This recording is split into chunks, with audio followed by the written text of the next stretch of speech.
Welcome to Verbal Peak Radio, where we give you a verbal image of life, and we are everyday people. Like to welcome you all to the show. Today we have a special guest with us today, and that's Chef Muhammad. Chef Muhammad is a prodigy, a food scientist who hails from the great Third Ward area of Houston, Texas, where he does, I don't want to say majority of his business, but a great portion. Chef Muhammad, welcome to the show. Thank you for having me, brother. Thank you. Yes, sir. The motivation behind this particular interview is the Voyage Houston magazine article you did, which I want to congratulate you on your recent success of being interviewed in Voyage Houston. Yes, sir, brother. That's a great feat and a great accomplishment because you are being recognized for your works, and it's a blessing to see a person who takes our health as an importance, meaning that the dietary laws that you participate in within food that goes into our bellies, to our stomachs, man. We need to highlight people such as yourself. Yes, sir. Yes, sir. I appreciate that. Yeah. I appreciate that. Yes, sir. Yeah. So I'm on a personal mission. I want all of Houston to come out when Chef Muhammad is at his latest event. Come taste some of his cuisine and meet and greet, shake hands with people who prepare your food, who cares about your health. Can you tell us the next event you'll be at? Sure, man. I'm glad you brought that up. I was just thinking about reaching out to my brother Super Neil, who is a very, very good brother, man. He's one of the top DJs in the city. Brother Super Neil is like, you could really consider him family. Brother has a very good heart, man.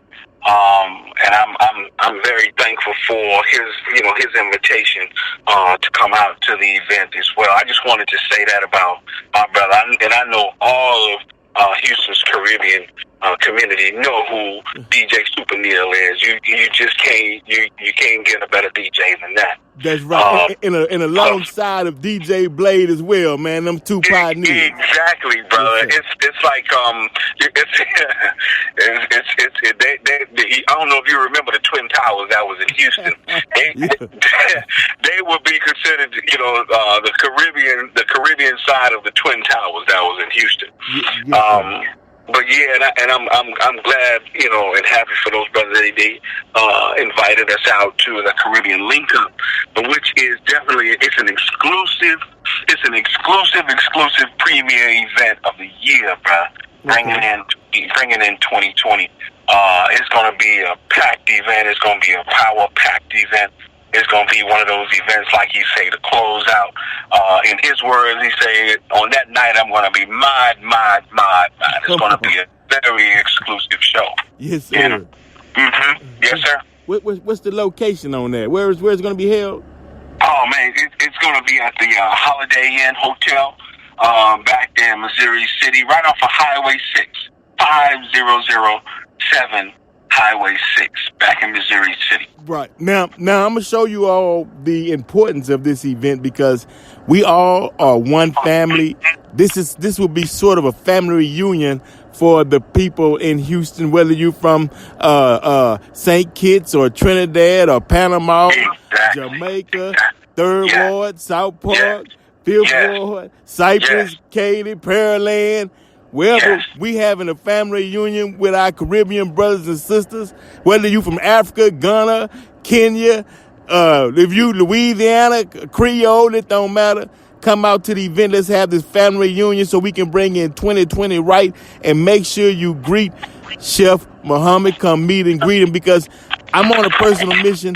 I need Chef Muhammad to be more popular than the rap artists and the R&B artists within the city because he got the keys to your health. If you have any questions that you'd like to ask him pertaining to food science, and what's good for you and what's not, he'll be more than happy to answer those questions.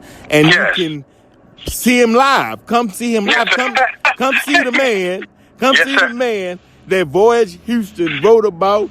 The buzz is taking place throughout the city. Come be a part of the event. Once again, come out to 5007 Highway 6 at Yes. Missouri Let me say City. this too. It's called a link up. Think about that. It's called a link up. A link up, bro. Yeah, exclusive link up is. I think it's gonna be a blast to bring 2020 in with such an event like that, man. I'm very appreciative to those brothers in the Caribbean community. I'm very, very thankful. Yes, sir. Yes, sir. Because to respond to that point you made dealing with our health, we gotta first realize that that's the seat of our wealth. Our health is one of the greatest assets we could have. You know, one of the points I had made at a gathering at the Shrine of the Black Madonna. There were some people asking me some questions dealing with health and stuff like that. So I brought up a point dealing with times of disaster. Mm-hmm. You know, and I posed the question.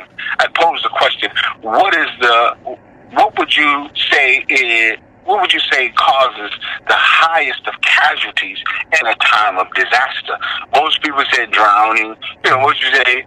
You know, because of the disaster itself or whatever the case may be. No, if you think with me, those disasters are caused by our ill health. Not being one in a healthy mindset.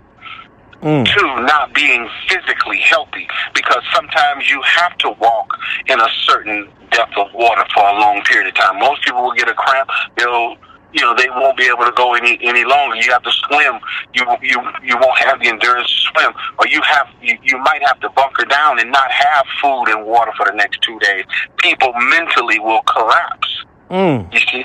And so one guy said, well, how can you link mental collapse with not having food? I said, well, if you have a person who's eating bad all day long, 2 or 3 days a week, 3 or 4 or 5 times a day during the week, then yeah, when the time of disaster happens, they're gonna feel like, I'm not gonna have any water, I'm not gonna have any snacks. But if you are in some type of shape, you might have to walk 2 or 3 miles. You might have to walk 3 or 4 miles to where first responders can get to you. But your health won't allow you. We're having strokes and heart attacks. We're having mental breakdowns. Yeah, all of that is linked to the type of food we eat. And so he said, well, and I asked him, I said, well, if you think about a time of disaster, look into the grocery stores. Most people are buying survival food, but our community, we buying potato chips, sodas, and a whole bunch of candy and stuff like that. Those things are not life sustaining during times of disaster. So those questions like that, I always say, bring your questions. Right, but bring your questions. Can I ask you this? Do you think that could be part of a carryover from slavery or within the slave mind, meaning that we were used to eating all the wrong foods? You know, they made chitlins out of the pig intestines and whatnot. But now that we're free physically, how do we bring our mind forward in today's time to where we recognize to eat freedom food now, meaning food that's going to sustain life, to get to break that spell? It seems like, this is 2019 and we've been on our people and the food that they eat for hundreds of years. You're eating too much fried food. Get off that hog. Do so and so. What's the blockage from go ahead and I like to say eating freedom food, meaning food that'll free you from bad health? Yes, that's a very good point. It's not a phrase, the acronym, or those letters that's used by the military. It's PTSD. And I've heard a sister that wrote a book out of the northwest part of America. She has something called post-traumatic slave syndrome. You see, the whole mental makeup of those of us that have a lineage of slavery. Yeah, I mean, you know, we feel like there's not going to be enough, or yes, we can't afford that. No, we have access to it. We can afford it, but because of that mental blockage, because we think it won't be enough, because there's a stagnation, a mental stagnation there, and it causes us to think that there's just a lack. So I'm just going to eat what's here. That's a good phrase when you say freedom food, because it does free you up. It does free you up from the thought processes of a slave, of a mental slave, of that whole physical slave to what you've been doing, and it will free you up once you start thinking your health is your wealth. Powerful, bro. Man, I appreciate that response, especially for those who are listening, to help them on that journey. You know, we always have these New Year's resolutions before the year start, and you know, we're not gonna wait till January 1st to start our New Year's resolution. We're gonna do it right now, and that's why it was a blessing having Chef Muhammad on the show to give you keys and give you motivation to free yourself and give you insight on why you should free yourself, and taking you back to such incidents as a natural disaster or things that may happen to show you why you need to be in shape for self-preservation to save yourself. You know, meaning wake up. You know, let's wake up and let's move, because we cannot continue to carry over the same mindset that we had back in the 1600s, and it's 2019 going to year 2020. It's ridiculous. You know, and that's I would like to offer a few words, you know, to those that are listening. You can try to dispute what I'm saying. You can even refute it. You can. But think about this. If you had a lot of money in the bank, you'll do all you can to make sure that the bank protects your money. Right. Your health is the same way. Right. Your health is the same way. Any and all attacks, whether it's, you know, we have all type of encryption applications on our phone, all type of encryption on our laptops and computers. We have encryption on some of these new vehicles that we have, but we will not protect our health. Yeah. And what I would like to listeners to think about is your why is bigger than your how. Uh-huh. Your why you should be doing that is bigger than how you can do it. Because there's too much information available for us to be overweight, to be sick, to be, you know, to be in the positions that we're in. And if you're overweight, then definitely your thought processes are off. You can't move as fast.